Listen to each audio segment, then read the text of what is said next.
Ya estamos en vivo, doctor. Listo, gracias Melissa por el pase. Entonces, damos inicio a la clase. Eh, Buenas noches, estimados chicos, chicas, que se han, inscrito en el seminario del día de hoy de Derecho Constitucional y Procesal Constitucional. Eh, Encantado de poder compartir estos minutos con ustedes, conversando sobre estos temas tan interesantes sobre Derecho Constitucional y Procesal Constitucional.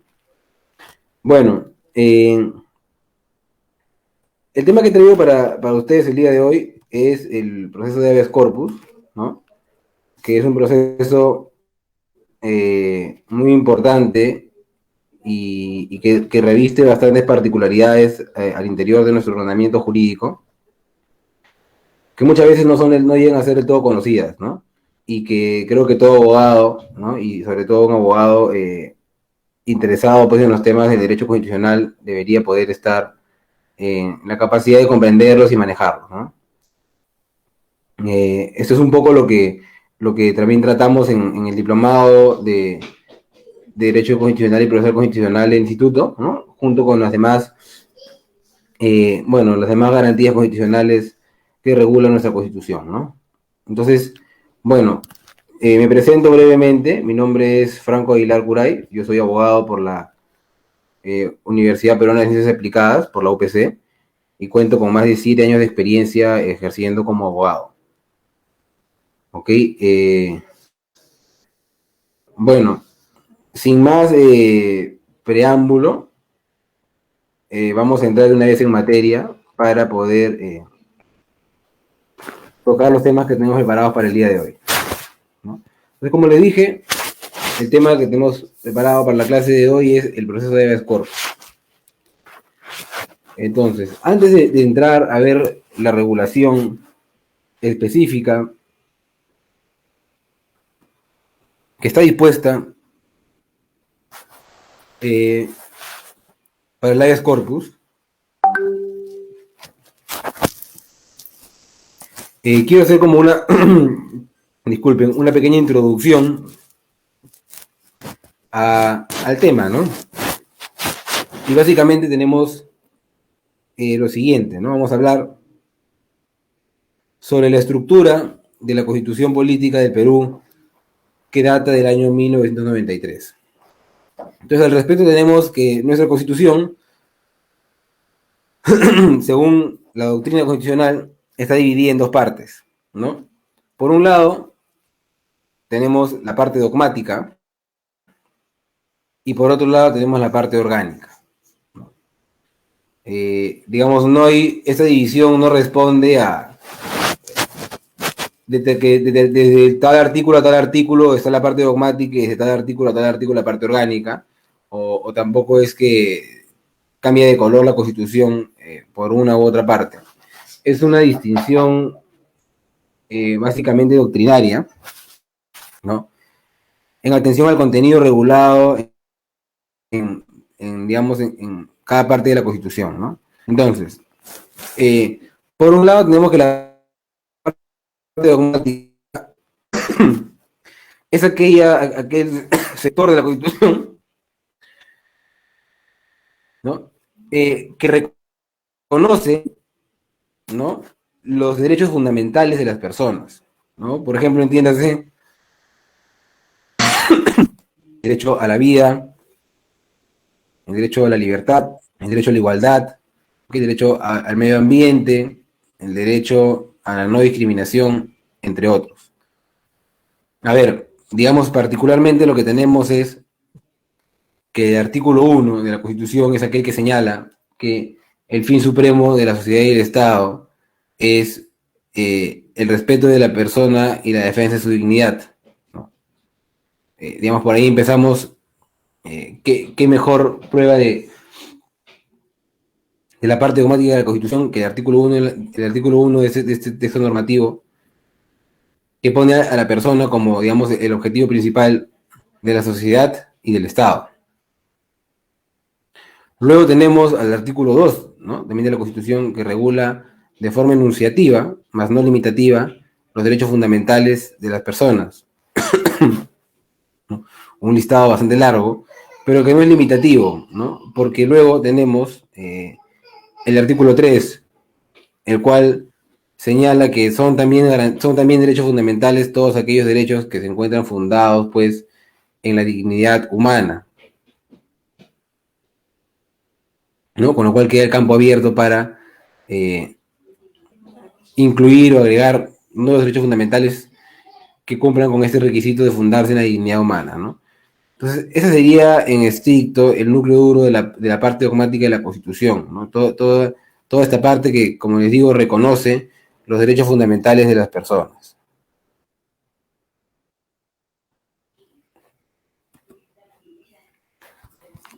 Luego, lo que tenemos es la parte orgánica de la Constitución, ¿no? Y la parte orgánica, pues, es aquella parte, no es esta parte que está libre de químicos y colorantes, ¿no? Como un alimento orgánico, ¿no? Si me permiten la broma, sino que es aquella parte que regula la estructura y funcionamiento. Es decir, digamos aquí, la Constitución ya no se concentra en reconocer derechos de las personas, ¿no? Sino que lo que hace es regular cómo va a funcionar, cómo está estructurado y cómo está organizado el Estado, ¿no? Que finalmente, pues, es el Estado el encargado de proteger y garantizar y reconocer los derechos fundamentales. Entonces, digamos, hay una estricta y una gran vinculación entre ambas partes de la Constitución, tanto la dogmática como la orgánica. ¿Ok? Aquí, pues, en la parte orgánica lo que tenemos es toda la descripción y funcionamiento de los poderes del Estado, el poder ejecutivo, el poder legislativo, el poder judicial, ¿no? El régimen económico de la Constitución, digamos, los principios de reserva de ley, el principio de legalidad, el principio de constitucionalidad, y bueno, la regulación de los órganos constitucionalmente autónomos, ¿no? Los famosos OCAS, que son pues el Tribunal Constitucional, el Banco Central de Reserva, la Defensoría del Pueblo, entre otros, ¿no? Entonces, siempre recuerdo a un profesor de pregrado en la universidad que nos señalaba que la Constitución, una norma no muy extensa tampoco, ¿no? Pero que tiene la particularidad de que ha sido diseñada para, digamos, con dientes, ¿no? Decía el profesor que la Constitución tiene dientes, o al menos debería tenerlos. Porque si no los tuviera, de nada serviría toda esta redacción bonita y rimbombante sobre la parte dogmática y la parte orgánica que acabamos de conversar, si es que no habría mecanismos claros y concretos, y sobre todo rápidos y céleres, para poder accionar estos derechos y garantizarlos y protegerlos ante cualquier afectación y amenaza, ¿no? Entonces, es por esto que, digamos, tenemos reguladas en la Constitución las famosas y muy conocidas garantías constitucionales. ¿Ok? Entonces, ¿qué son en sí las garantías constitucionales? Las garantías constitucionales son herramientas del derecho constitucional cuyo objetivo va a ser garantizar la protección y reconocimiento de los derechos fundamentales regulados en la parte dogmática, pero también aquellos principios regulados en la parte orgánica, como pueden ser, por ejemplo, pues, el control de constitucionalidad, el control de legalidad, las competencias asignadas por la Constitución a las entidades públicas, entre otros, ¿no? Pero digamos, para efectos de la clase de hoy, nos vamos a enfocar en que las garantías constitucionales buscan proteger los derechos fundamentales de las personas, específicamente los regulados en la parte dogmática, ¿no? Son herramientas constitucionales que van a ser accionadas por los ciudadanos cuando estos sientan que sus derechos fundamentales están siendo afectados o amenazados, incluso amenazados, ¿eh? Sin ninguna afectación. Las garantías constitucionales valga la redundancia, están reguladas en el artículo 200 de la Constitución, ¿no? Y dentro de ellas, pues, tenemos aquella que nos ocupa particularmente en la clase de hoy, que es el habeas corpus, ¿no? Entonces, tenemos que el habeas corpus es una garantía constitucional, la cual se encuentra regulada en el inciso 1, 200 de la Constitución Política del Perú, en nuestra Constitución. Y digamos, ¿cuál es el objeto de esta garantía constitucional? Sabemos que en forma genérica, el objeto de esta garantía constitucional se ejerce para garantizar derechos fundamentales, pero específicamente para garantizar el derecho a la libertad individual frente a una amenaza o vulneración de este derecho. Y no solamente el derecho a la libertad individual, sino también de sus derechos conexos, que ese vamos a ver que es un gran avance respecto de la concepción clásica que se solía tener respecto del habeas corpus.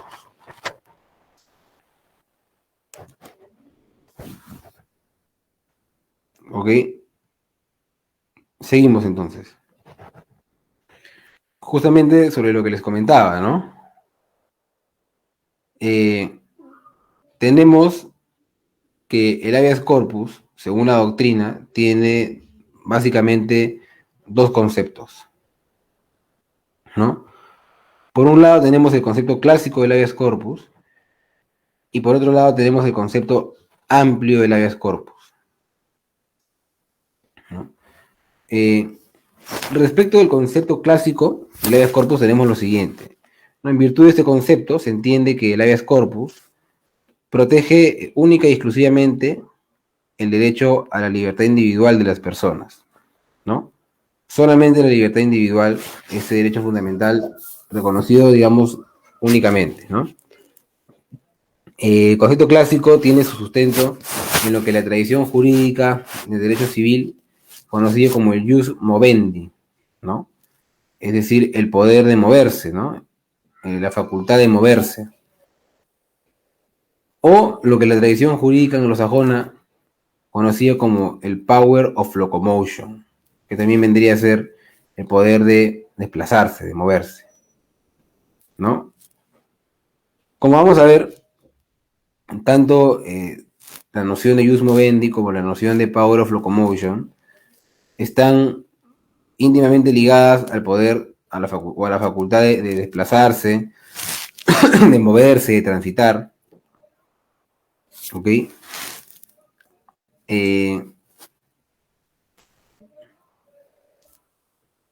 Teniendo pues con esto una concepción bastante restringida de lo que puede proteger el habeas corpus, de lo que puede ser la libertad individual, ¿no? Y ya vamos a ver más adelante, o en un momento, por qué. Y por su parte tenemos también el concepto ya amplio del habeas corpus, que es un concepto no solamente más amplio, sino también más moderno, ¿no? En virtud del cual se entiende que el habeas corpus protege, sí, efectivamente, el derecho a la libertad individual de las personas, pero también los derechos conexos a dicho derecho fundamental, ¿no? Este es el gran avance de la doctrina en materia de habeas corpus, ¿no? Y en general de la legislación. Es la protección también de los derechos conexos a la libertad individual. ¿Y por qué, chicos, se da este avance? Porque se entendió que protegiendo únicamente el poder o la facultad de desplazarse, de moverse, de transitar, no se estaba dando una protección integral al derecho de la libertad individual. Se entendió, el legislador y la doctrina constitucional, que la libertad individual tenía un contenido más amplio que solamente la facultad o poder de moverse, transitar o desplazarse. Y que para proteger adecuadamente este derecho había que extender los alcances de protección del habeas corpus. Y es por ello que se da este avance en cuanto a los derechos que protege esta garantía constitucional, ¿no?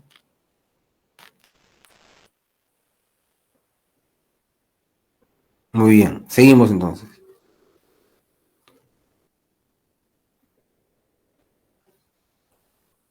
Hasta aquí quisiera saber si hay alguna pregunta, si alguien tiene alguna duda.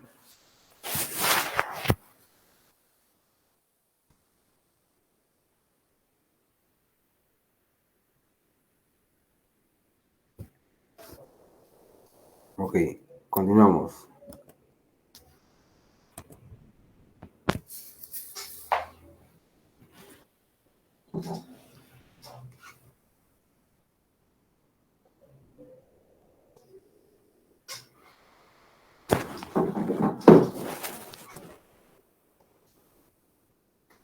Entonces, tenemos ahora que el Tribunal Constitucional,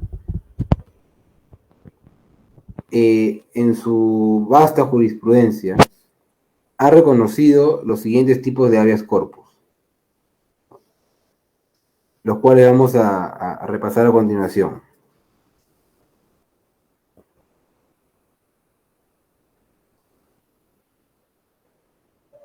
Primero tenemos lo que se conoce como el habeas corpus reparador, ¿no? El cual protege, como lo señala la concepción clásica, únicamente el derecho a la libertad individual de las personas, ¿no? Y el reconocimiento de este tipo de habeas corpus consta pues en el expediente número 2663-2003 HCTC, ¿no? Aquí, en esas diapositivas que luego vamos a compartir con ustedes, van a poder tener estos números de expediente para que ustedes puedan luego consultarlos cuando ustedes lo consideren conveniente, ¿no? Luego tenemos el habeas corpus restringido, ¿no? El cual protege los derechos conexos al derecho a la libertad individual de las personas, ¿no?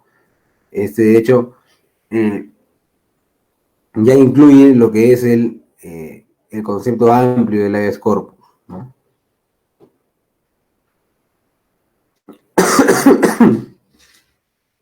Por otro lado, tenemos lo que es el habeas corpus correctivo, ¿no? El cual protege las afectaciones o amenazas, ¿no? Acá notemos que se incluye ya en este habeas corpus un agregado importantísimo, ¿no? Que es las amenazas, no solamente las afectaciones, sino también las amenazas, obviamente amenazas legítimas y ciertas, ¿no? Y que se den contra el derecho a la vida, la integridad físico-psicológica o el derecho a la salud de las personas, ¿no?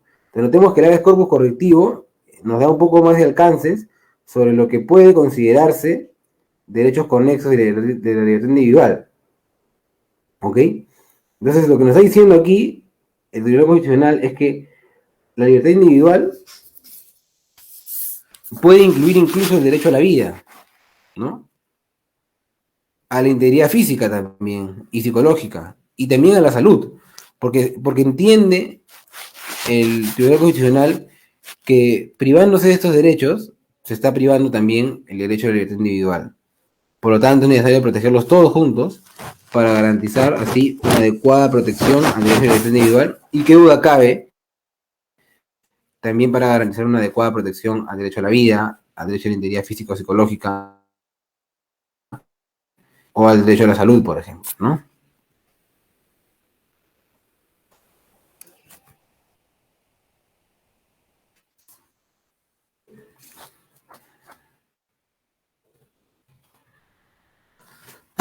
Luego tenemos el habeas corpus preventivo, ¿no? Que protege, bueno, las amenazas al derecho a la libertad individual y a sus derechos conexos. Un poco, este tipo de habeas corpus es bastante similar al correctivo, pero sí, quizás se centra con más énfasis incluso en las amenazas que en las afectaciones, ¿no?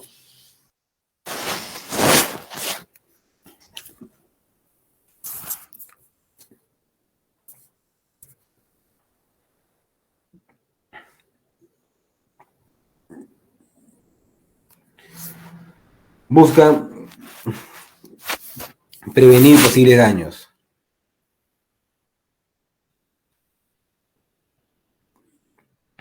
Ahora, tenemos también el habeas corpus traslativo,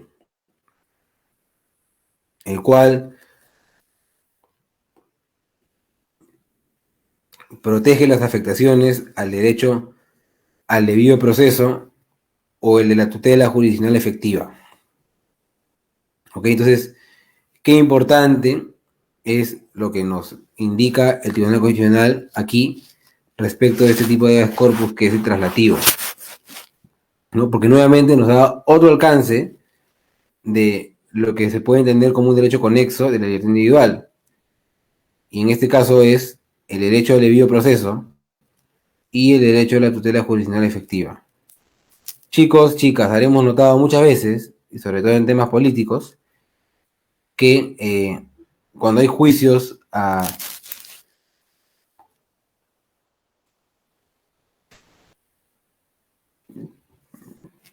contra políticos, por ejemplo, ¿no? Se ve que los abogados interponen habeas corpus para cuando consideren que está habiendo una afectación al derecho al debido proceso o al derecho a la tutela jurisdiccional efectiva, ¿no? Entonces, digamos, en estricto y por lógica, el derecho al debido proceso o a la tutela jurisdiccional efectiva no son derechos que protegen el libre tránsito, pero son derechos que, de ser vulnerados, podrían terminar en una detención arbitraria, lo cual sí podría generar una afectación o amenaza al derecho a la libertad individual. Por ello es tan importante proteger estos dos derechos para garantizar indirectamente la protección del derecho a la libertad individual. Recordemos brevemente en qué consisten estos dos derechos tan importantes para el juzgamiento de las personas, y que son el derecho al debido proceso, que consiste en ser juzgado en virtud de un proceso con reglas claras, donde, digamos, a las partes se les permita, o a las personas que están siendo juzgadas se les permita ejercer su derecho de defensa, se les permita comparecer con un abogado, se notifique de todas las decisiones judiciales y que haya, digamos, decisiones motivadas en derecho, ¿no? De esa manera se evita la arbitrariedad y se evita el abuso del derecho por parte del órgano jurisdiccional. Y recordemos incluso que el debido proceso aplica para cualquier tipo de proceso judicial, sea civil, penal, constitucional, laboral, comercial, incluso para los procedimientos administrativos. Tenemos ahí la adaptación, que es el debido procedimiento administrativo, y en general para cualquier proceso, ya sea incluso privado. Y luego tenemos la tutela jurisdiccional efectiva, la cual consiste básicamente, y disculpen la coloquialidad, en la facultad de las personas de poder tocar la puerta del juzgado y pedir la atención inmediata del órgano jurisdiccional para la resolución de un conflicto, controversia o incertidumbre con relevancia jurídica. ¿Ok? Entonces, como he venido diciendo, es a través de la protección de estos dos derechos que el Estado garantiza que no haya detenciones o juzgamientos que podrían perjudicar la libertad individual de las personas. Muy bien, seguimos entonces. Luego tenemos lo que se conoce como el habeas corpus instructivo, ¿okay? El cual busca eliminar las prácticas de ocultamiento o indeterminación de lugares de desaparición, ¿no? Este tipo de habeas corpus, nos dice el Tribunal Constitucional, tiene un objetivo de instruir a la sociedad, así tal cual como lo tiene, por ejemplo, las casaciones de la Corte Suprema, ¿no? Las cuales tienen un fin homofiláctico, es decir, un objetivo de instruir a la sociedad sobre la manera correcta como debe interpretarse o aplicarse una norma de derecho, una norma procesal o un precedente de enseñanza obligatoria. En este caso, en virtud del habeas corpus instructivo, se busca enviar un mensaje claro a la sociedad respecto de que el Estado no va a tolerar prácticas de ocultamiento o de indeterminación de lugares de desaparición, ¿no? Digamos, garantizando que estas conductas son contrarias a lo que busca el Estado y que van a ser reprimidas inmediatamente.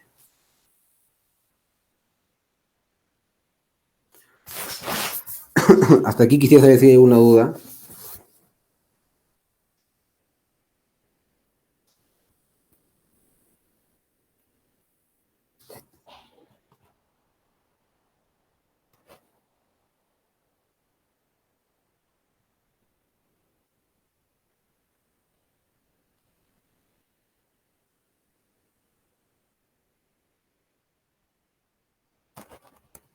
Ok, continuamos entonces.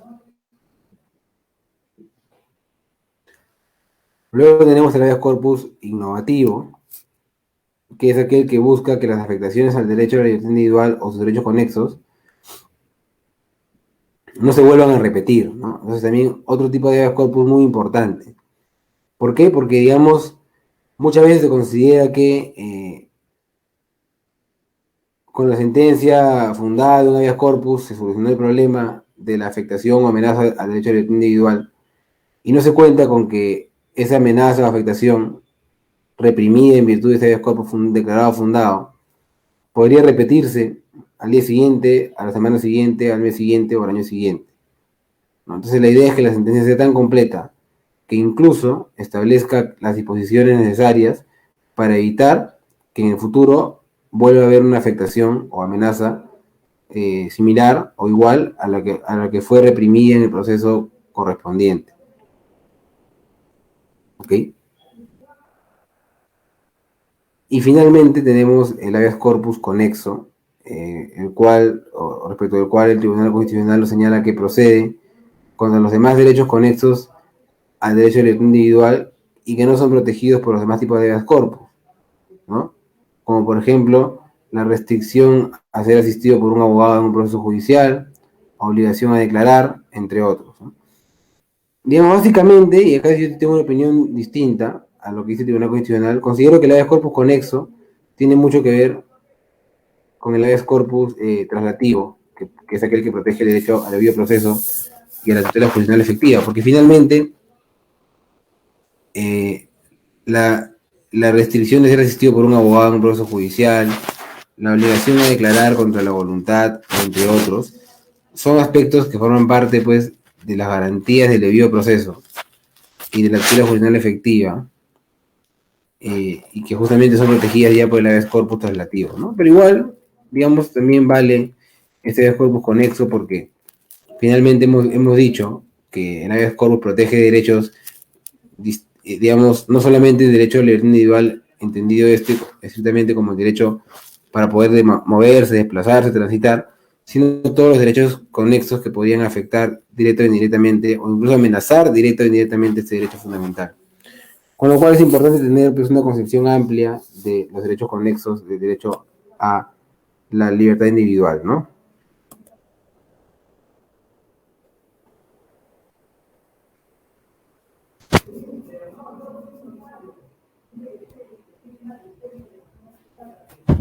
Muy bien.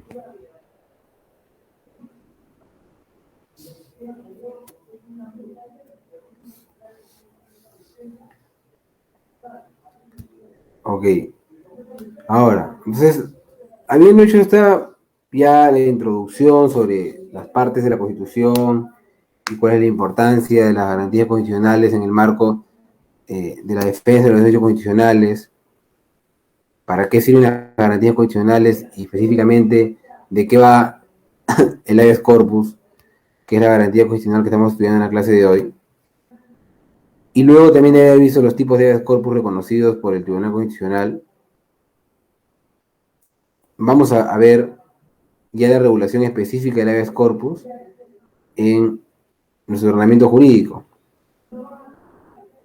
Y tenemos al respecto lo siguiente, ¿no? Que en nuestro país el habeas corpus se encuentra regulado por la ley 28237, que es, pues, el Código Procesal Constitucional, ¿no? Específicamente, el artículo 25 del Código Procesal Constitucional regula que el proceso de habeas corpus procede cuando ocurra la amenaza o afectación a los derechos regulados en el referido artículo. ¿Ok?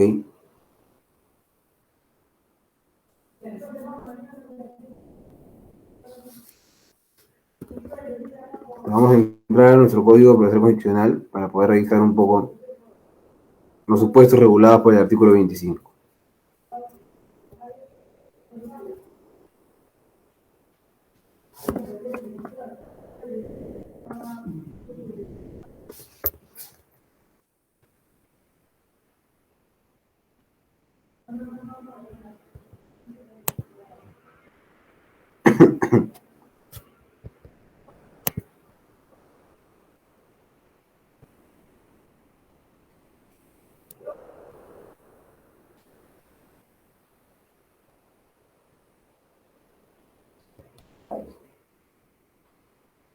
Muy bien, entonces tenemos lo siguiente, ¿no? Tenemos que procede el habeas corpus ante la acción u omisión de una persona que amenace o vulnere los siguientes derechos que enunciativamente se detallan y que conforman la libertad individual o sus derechos conexos. Ojo, se trata de una lista enunciativa y no limitativa nuevamente.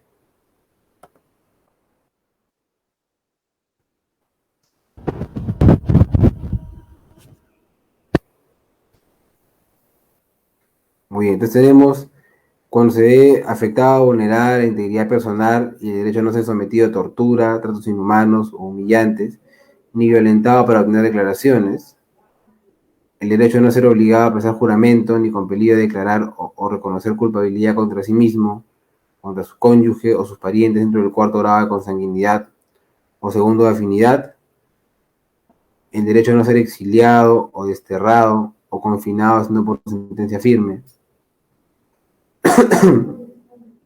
el derecho a no ser expatriado ni separado del lugar de residencia sino por mandato judicial o por aplicación de la ley de extranjería.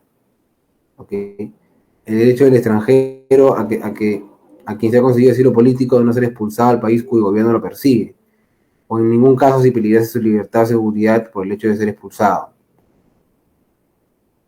El derecho de los nacionales sobre los extranjeros residentes a ingresar, transitar o salir del territorio nacional, salvo que haya un mandato judicial o aplicación de la ley de extranjería o de sanidad.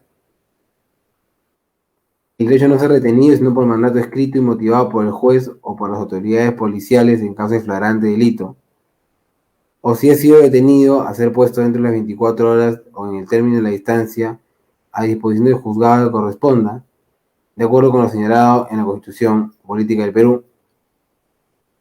El derecho a decidir voluntariamente prestar servicio militar conforme a la ley de la materia, el derecho a no ser retenido por deudas, el derecho a no ser privado del documento nacional de identidad, así como a obtener el pasaporte o su renovación dentro o fuera de la República, el derecho a no ser incomunicado, sino en los casos establecidos por el literal G del inciso 24 del artículo 2 de la Constitución, el derecho a ser asistido por un abogado defensor libremente elegido desde que sea citado o detenido por la autoridad policial u otra sin excepción, el derecho a retirar la vigilancia del domicilio y a suspender el seguimiento policial cuando resulten arbitrarios o injustificados.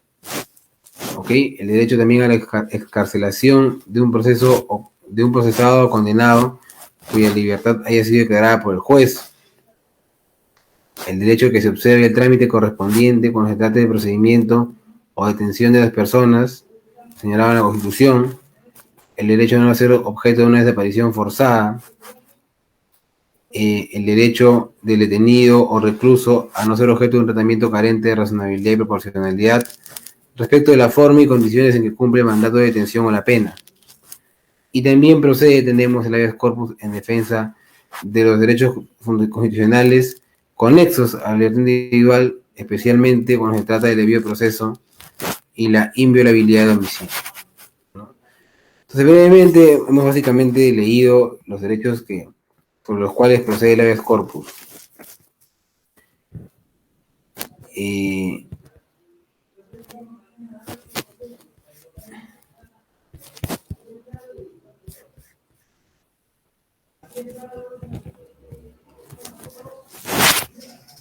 bueno, como pueden apreciar, se trata de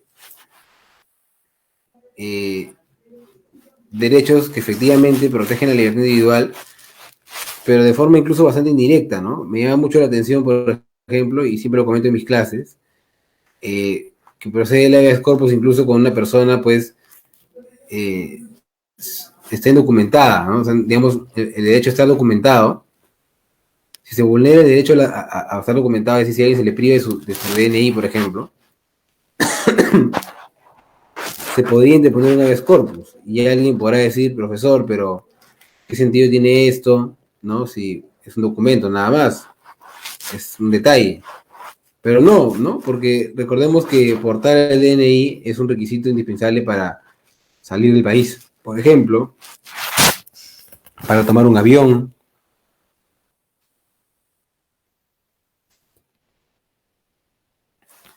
para hacer algún tipo de trámite, entre otros. Entonces, notemos cómo no tener un documento de identidad podría privar a una persona de ejercer su derecho de libertad individual.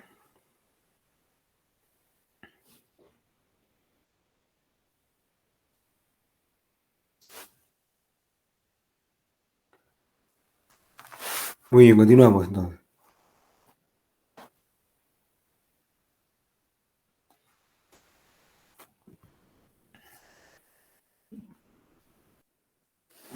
Entonces vamos a ver ahora el procedimiento que se sigue en un proceso de habeas corpus, ¿no? Y al respecto tenemos lo siguiente, ¿no? La legitimación, ¿no? ¿Qué personas están legitimadas para interponer un habeas corpus, una demanda de habeas corpus? Tenemos que la demanda de habeas corpus debe ser presentada por la persona perjudicada y también, incluso, por un tercero en favor de ella. Y ese tercero puede actuar sin necesidad de tener un poder, ¿no? La demanda de habeas corpus también puede ser interpuesta incluso por la Defensoría del Pueblo. Vamos a ver a lo largo de la diapositiva que el legislador se ha puesto, el legislador ha buscado en todo momento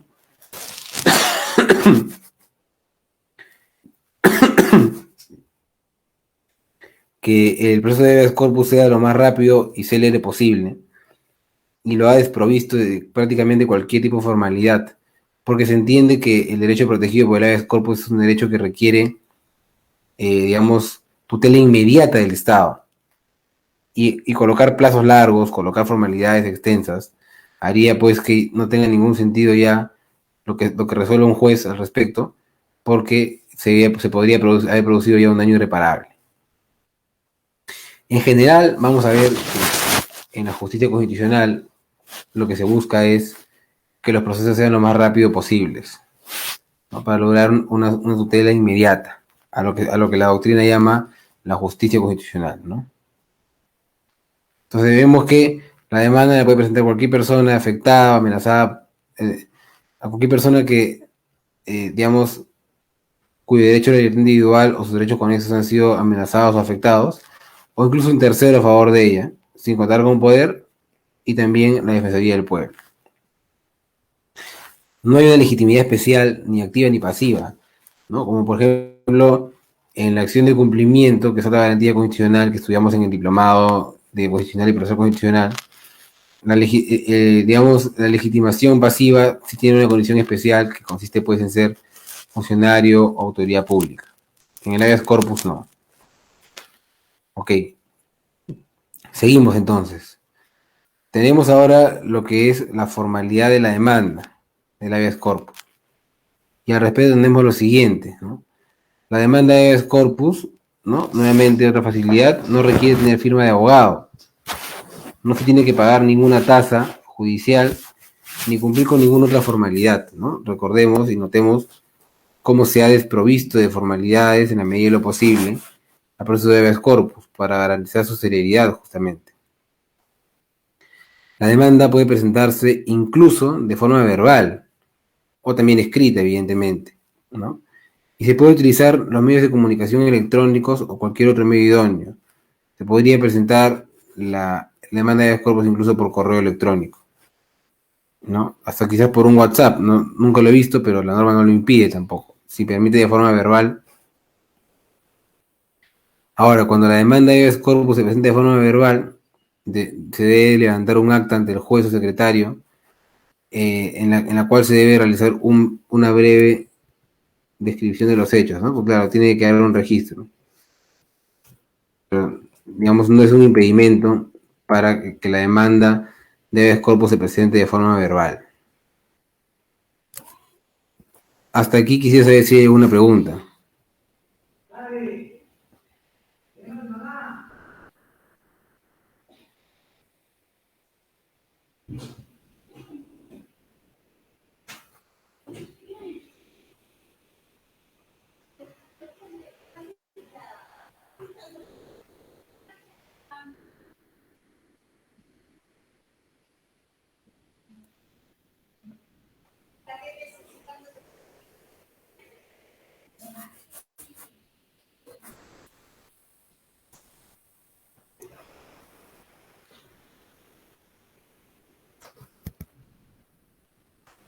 Muy bien.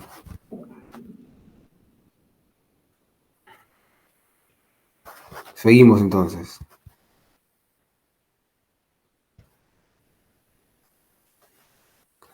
Competencia ahora, ¿no? ¿Quién es competente para conocer una demanda de habeas corpus? Y al respecto tenemos lo siguiente, ¿no? La demanda de habeas corpus se interpone ante el juez penal, no ante el juez constitucional, como uno podría pensar. El juez competente es el juez penal, el juez especializado en lo penal, ¿ok? Excepcionalmente, ¿no? El juez de paz letrado tiene competencia para conocer una demanda de habeas corpus. ¿En qué supuesto? Cuando el lugar donde ha ocurrido la afectación o amenaza al derecho a la libertad individual o sus derechos conexos ha ocurrido en un lugar lejano al lugar donde el juzgado penal tiene su sede,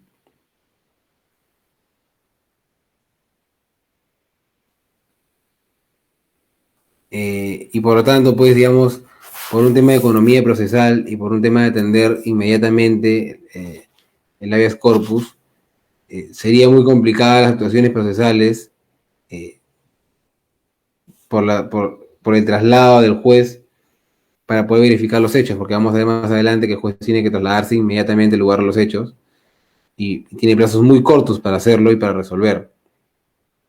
Con lo cual es por esto que se optaba por la fórmula que en aquellos casos donde los hechos han ocurrido en un lugar lejano al lugar donde tiene la sede el juzgado penal ante el cual se interpuso la demanda, el juzgado de paz letrado pues asume competencia de forma excepcional.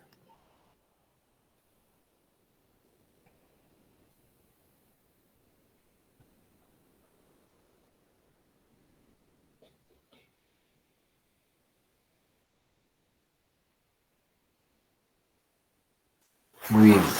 Ahora, vamos a ver el trámite de proceso de habeas corpus, pero ahora específicamente cuando se trata de un caso de detención arbitraria, ¿no? Que es uno de los supuestos especiales respecto de los cuales procede el habeas corpus. Entonces, tenemos, en caso de la afectación al derecho de la libertad individual o sus derechos conexos, se deba a una detención arbitraria, el juez deberá proceder de inmediato, pudiendo constituirse en el lugar donde han ocurrido los hechos. ¿Ok? Siempre la respuesta del órgano jurisdiccional va a ser inmediata. Y va a ser inmediata incluso con un desplazamiento al lugar de los hechos para constatar qué es lo que ha ocurrido.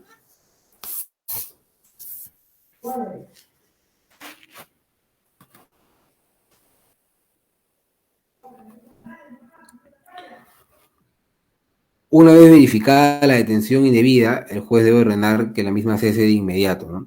Por eso es importante que el mismo juez vaya a constatar la detención indebida que se ha ocurrido, para que con ello y con base pueda ordenar inmediatamente el cese de la misma.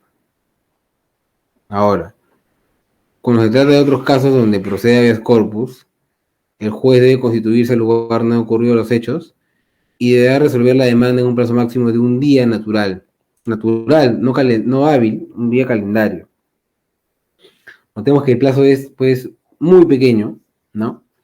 La demanda debe resolverse rapidísimo y dentro de ese día hábil, el juez podría incluso haber tenido que apersonarse al lugar de los hechos.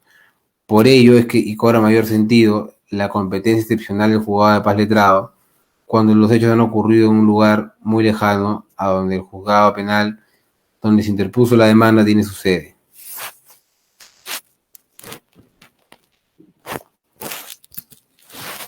¿Hasta aquí hay alguna pregunta?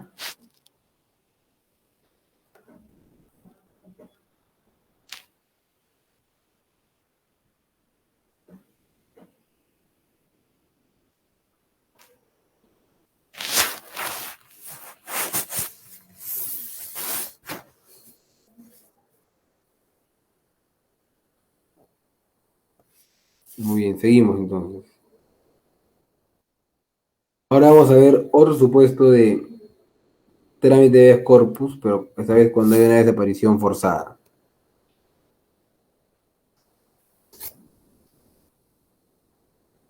¿no? Que es otro supuesto especial respecto al cual procede el habeas corpus, ¿no? Entonces, en este caso, si es que no hay suficientes datos, el juez deberá tomar las medidas necesarias para hallar a la persona desaparecida, las cuales podrán incluir incluso comisionar a los jueces del lugar donde se presuma que la persona agraviada pueda estar retenida para que cese inmediatamente dicha detención, ¿no? Entonces, notemos cómo hay se acciona todo el aparato judicial para lograr una respuesta inmediata que busque cesar la afectación o amenaza al derecho individual. Incluso se puede comisionar a jueces de otros sectores, en este caso los sectores donde se presuma que la persona agraviada ha sido detenida, para solicitar que cese inmediatamente esta detención indebida. ¿Ok? Asimismo, también se debe dar aviso al Ministerio Público para que inicie las investigaciones correspondientes. Me detengo un momento aquí. ¿Por qué?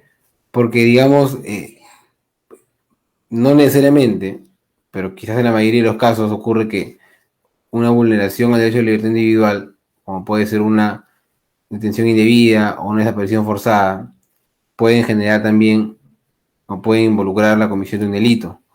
Por lo tanto, debe darse aviso al Ministerio Público para que proceda según sus competencias como titular de la acción penal en nuestro país.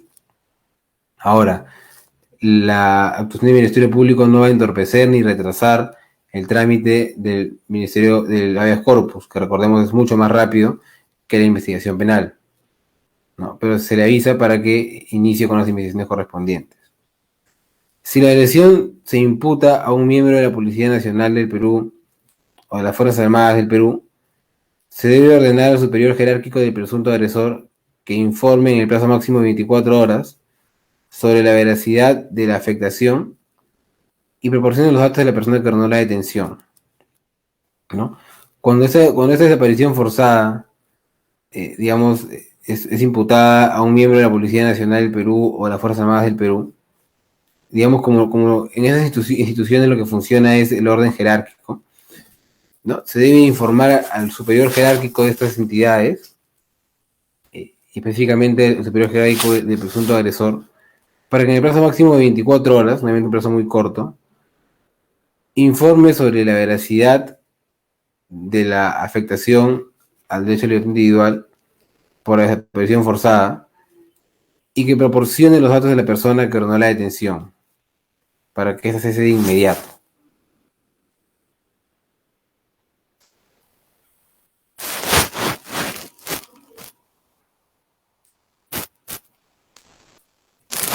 Ok, muy bien.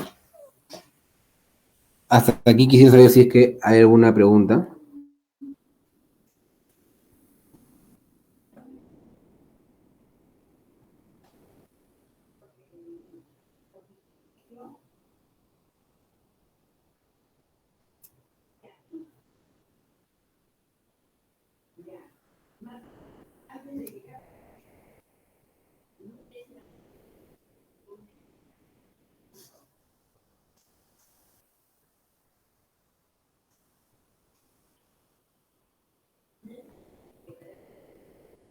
Muy bien, seguimos entonces.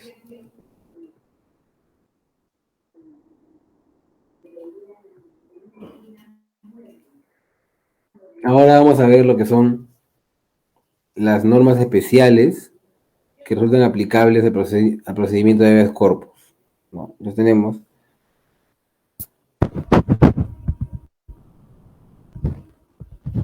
las siguientes normas especiales se aplican para el procedimiento de habeas corpus. Primero, no cabe recusación salvo que ésta sea por parte del afectado o quien lo represente. Bueno, recordemos que la recusación es esta herramienta de los justiciables, en virtud de la cual pueden solicitar que determinado juez no se encargue de conocer y resolver un proceso. Es una herramienta legítima, pero que podría también ser utilizada para dilatar y demorar injustificadamente la resolución de un proceso. Por ello, en el habeas corpus se ha suprimido este derecho para evitar que el demandado lo utilice como un arma dilatoria, y siendo que solamente podrá ser utilizada la recusación por el afectado es decir, por el demandante o por la persona que lo represente, ¿no? Porque se entiende pues que el demandante o su representante no va a utilizar la reposición como una herramienta dilatoria, sino para protegerse más bien de que se trate de un juez respecto del cual podría haber algún tipo de conflicto de interés, ¿no? Ahora, no caben excusas de los jueces ni de los secretarios, es decir, no pueden inhibirse, ¿no? Podrían inhibirse, conocer el proceso y con ello retrasar toda el accionar del órgano jurisdiccional para dar una justicia inmediata y que cese de forma inmediata la afectación o amenaza al derecho individual. Los jueces deberán habilitar día y hora para la realización de las actuaciones procesales, ¿no? Según los plazos también indicados en el Código Procesal Constitucional, ¿ok? Se debe indicar el día y la hora para las acciones procesales que pueden ser, pues, apersonarse el lugar de los hechos, comisionar inspecciones por parte de otros sedes judiciales, entre otros. No interviene el Ministerio Público, digamos, para efectos de alguna opinión vinculante o relevante. Simplemente se le informa para que proceda con sus investigaciones en caso el habeas corpus en caso de la conducta que genera la afectación o amenaza y el habeas corpus también haya generado o implique un delito, ¿no? Como ya lo explicamos anteriormente. Ahora, se pueden presentar documentos como medios probatorios, los cuales van a ser evaluados por el juez en cualquier estado del proceso, a diferencia de lo que ocurre en otros procesos, por ejemplo, en los procesos civiles, donde las etapas, recordemos, del proceso son preclusivas, es decir, se cierran y no vuelven a abrirse, ¿no? Recordemos que un proceso judicial, por ejemplo, de conocimiento, tiene 5 etapas, ¿no? La etapa postulatoria, que es aquella etapa donde las partes ofrecen sus argumentos de hecho y de derecho, donde las partes ofrecen los medios probatorios que van a actuar en la etapa probatoria. Luego tenemos la etapa probatoria, que es donde se actúan los medios probatorios, que pueden ser declaración de parte, declaración de testigos, peritajes, exhibición y reconocimiento de documentos, inspecciones judiciales, entre otros. Luego tenemos la etapa resolutiva, donde se emite la sentencia de primera instancia, ¿no? Que resuelve el proceso, declarando fundada o infundada la demanda, ya sea de forma total o en parte. Luego tenemos la etapa impugnativa, donde se impugna esa sentencia de primera instancia, mediante los recursos o medios impugnatorios habilitados por el ordenamiento jurídico. Y luego tenemos, pues, la etapa ejecutiva, en virtud de la cual se ejecuta ya la decisión del proceso que ha quedado consentida porque no se, o porque ya sea que, digamos que quedó consentida porque no se interpuso ningún medio probatorio contra ella, o habiéndose interpuesto, estos ya fueron resueltos por la máxima instancia, ¿no? Con lo cual ha quedado consentida la decisión y adquirió la calidad de cosa juzgada. Recordemos que, digamos, la instancia de proceso judicial es plural, es doble instancia, y el recurso de casación es un recurso extraordinario, ¿no? Pero finalmente, por último, la Corte Suprema es la que agota la instancia judicial en nuestro país y con ello ya había adquirido la calidad de cosa juzgada, salvo excepcionalmente el recurso de agravio constitucional que vamos a ver al final de la clase.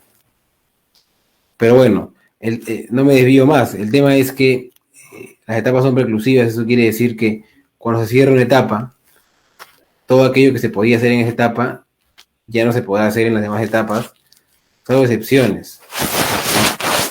Incluso en materia civil tenemos la excepción de los medios probatorios extemporáneos, los cuales están permitidos incluso luego de vencida la etapa postulatoria, que es donde deben ofrecerse, siempre y cuando se trate de medios probatorios sobre hechos nuevos o medios probatorios que no pudieron obtenerse al momento de la etapa postulatoria. Pero en el caso del habeas corpus, que recordemos que es un proceso especial, es un proceso de garantía constitucional, que, digamos, el legislador ha buscado hacerlo un proceso muy rápido, muy célere, muy práctico y con pocas formalidades para garantizar un derecho tan importante como la libertad individual y sus derechos conexos. Tenemos que las partes pueden presentar documentos como medios probatorios En cualquier etapa del... Luego tenemos que el juez o la sala debe designar un defensor de oficio para el demandante, si éste sí lo pidiera. Y recordemos que no es necesario comparecer al proceso como abogado, es una excepción a la defensa cautiva que rige en general en nuestro país. ¿Ok? Y finalmente, las opciones procesales, tanto de ida como de vuelta, es decir, de las partes, como, como de órgano jurisdiccional, son improrrogables, ¿no? Es decir, no pueden extenderse o demorar más tiempo del que deben demorar según lo señala la norma, porque se podría generar una afectación irreparable a los derechos de las partes. Entonces, hasta aquí, ¿hay alguna pregunta?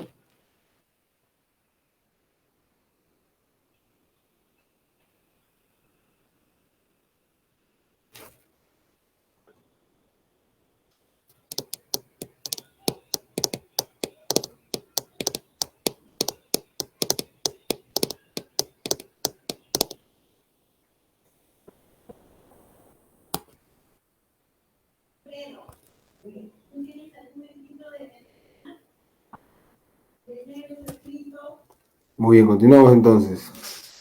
Ahora, ¿cuál es el contenido de una sentencia fundada en el marco de un proceso de habeas corpus? Y tenemos lo siguiente, ¿no? Una sentencia fundada en el marco de un proceso de habeas corpus debe ordenar como mínimo lo siguiente. Primero, la puesta en libertad inmediata de la persona que ha sido privada arbitrariamente de dicho derecho.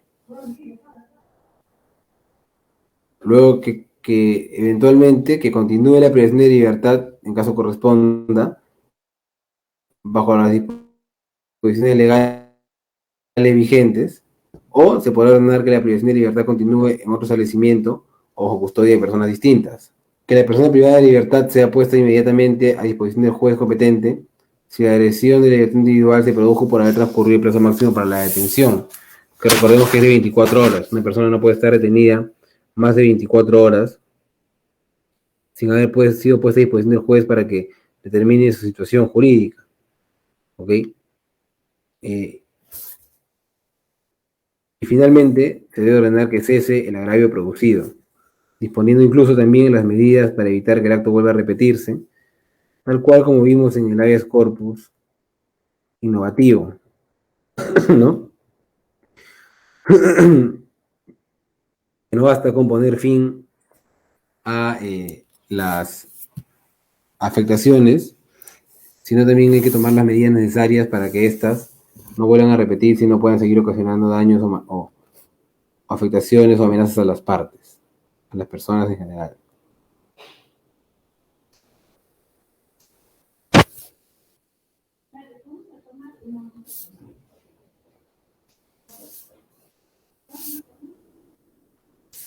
Ahora,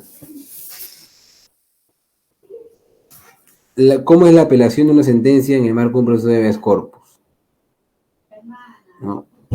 Recordemos, ¿no?, que estamos ante un tipo de proceso que ha buscado a toda costa ser, respecto del cual el legislador ha buscado a toda costa hacerlo un proceso célere, un proceso rápido, un proceso con pocas formalidades, para evitar que demore mucho y evitar que cuando hay una decisión del órgano jurisdiccional sea demasiado tarde y se haya ocasionado un daño irreparable a la víctima. Entonces, solo procede el recurso de apelación contra la resolución que pone fin a la instancia, es decir, no se pueden apelar otro tipo de autos, por ejemplo, el auto que admite la demanda, entre otros. Y el plazo para presentar el recurso de apelación es de 2 días. ¿Ok? Digamos, no hay mucho plazo para presentar el recurso de apelación. Una vez interpuesto el recurso de apelación, el juez debe elevar el expediente en el mismo día a la instancia superior, la cual deberá resolver el recurso en el plazo máximo de 5 días, ¿no?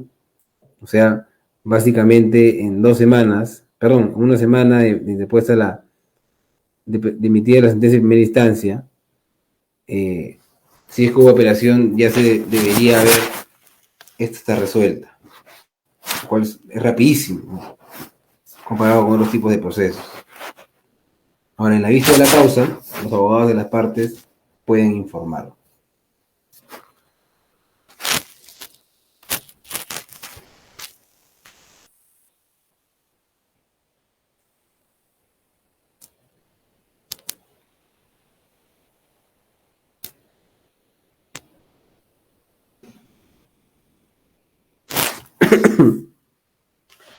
Muy bien, no sé si hasta aquí hay una pregunta, antes de pasar al último tema de la clase, que es el recurso de agravio constitucional.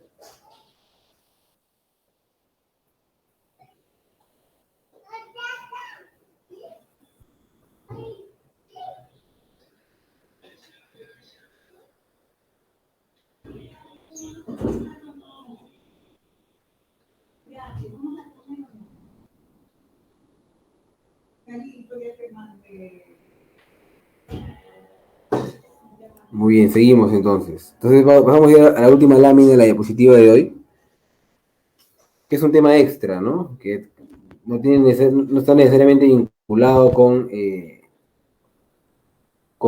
habeas corpus como garantía constitucional, pero está vinculado en general con el derecho constitucional, con el derecho procesal constitucional y con las garantías constitucionales, ¿no?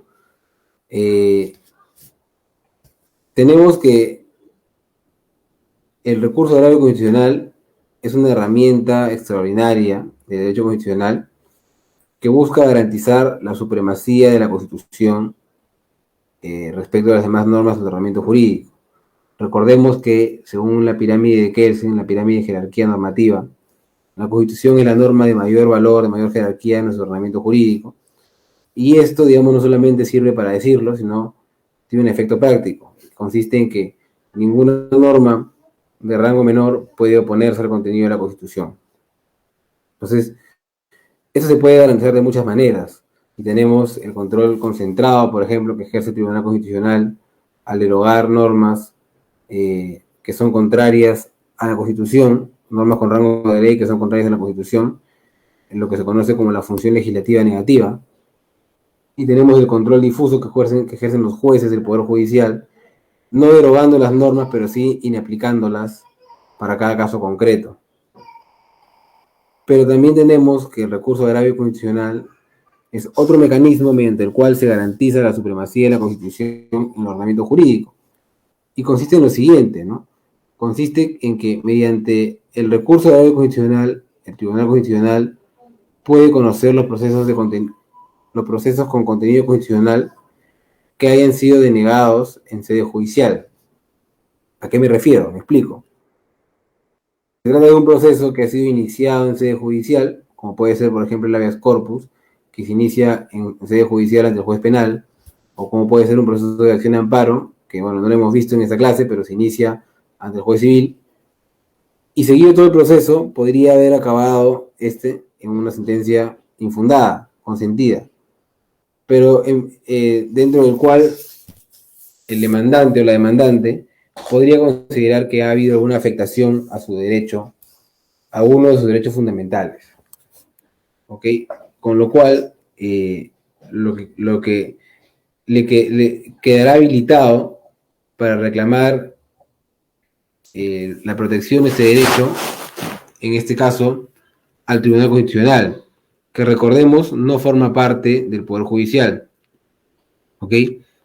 Tenemos que el Tribunal Constitucional ejerce jurisdicción exclusivamente constitucional y de forma excepcional cuando hay vulneraciones a la Constitución.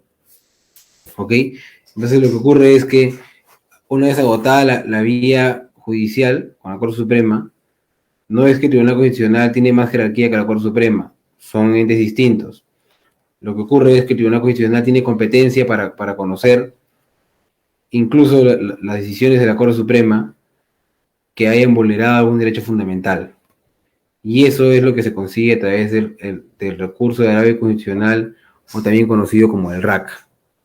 ¿Ok? El Tribunal Constitucional revisa las causas que han sido conocidas y resueltas en el Poder Judicial y de ser conveniente o las revoca u ordena que haya un nuevo pronunciamiento si es que ha habido algún tipo de vicio que pueda haber vulnerado algún derecho constitucional.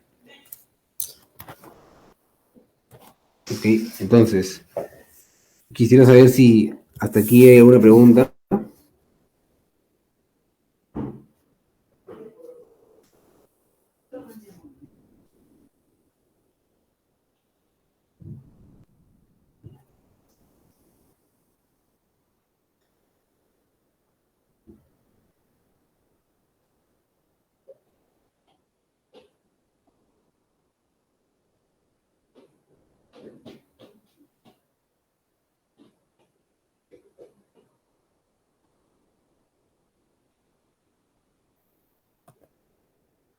Muy bien.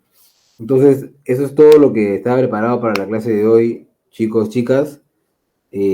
Ha sido un enorme gusto haber podido compartir con ustedes este tema del habeas corpus. Espero que haya sido de su agrado la clase y de su interés. Espero que juntos hayamos podido conocer un poco más sobre esa garantía constitucional tan importante y, como les comenté, muchos abogados no conocen completamente su contenido y creo que debería ser así. Y bueno, conmigo será hasta la próxima oportunidad. Espero encontrarnos en un próximo seminario o de repente en el diplomado de Derecho Constitucional y Procesal Constitucional que dicto. Y bueno, espero que tengan un buen fin de semana y mañana que todos cumplamos con nuestro deber cívico de las elecciones. Cuídense mucho y nos estamos viendo pronto.